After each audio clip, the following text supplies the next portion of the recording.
сәлеметсіздер ме, қымбатты көрермендер, каналымызға қош келдіңіздер. Әлемдегі және Қазақстандағы жаңалықтарды алғашқылар қатарынан біле отырғыңыз келсе, арнадағы подписация және бір ғана лайк түймелерін баса отыруды ұмытпаңыздар.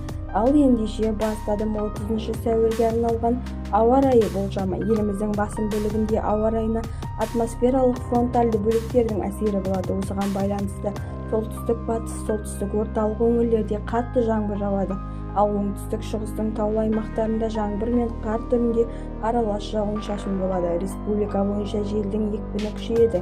Еліміздің батысында, орталығында, шығысында найзағай ойнайды. Батыс, солтүстік батыс өңірлерде бұршақ жауады. Сондай-ақ еліміздің батысында, орталығында, оңтүстігінде, оңтүстік батысында қатты жел тұрады. Солтүстік, оңтүстік шығыс өңірлерде тұман болады деп болжанады. Түнде солтүстік Қазақстан облысының солтүстік шығысында, Павлодар облысының солтүстігінде сынап бағаны -2 градус көрсетіп үсік жүреді. Сондай-ақ Маңғыстау облысының басым бөлігінде, Атырау облысының батысында, оңтүстігінде, шығысында, батысында, оңтүстігінде, Қызылорда қаласының орталығында, Түркістан облысының солтүстігінде, Абай облысының оңтүстігінде, Қарағанды облысының оңтүстігінде, Жетісудың батысында, Ақтөбе облысының оңтүстігінде өрт қаупі жоғары. Бізді тамашалауда жалғастырыңыздар. Сау саламатта болыңыздар.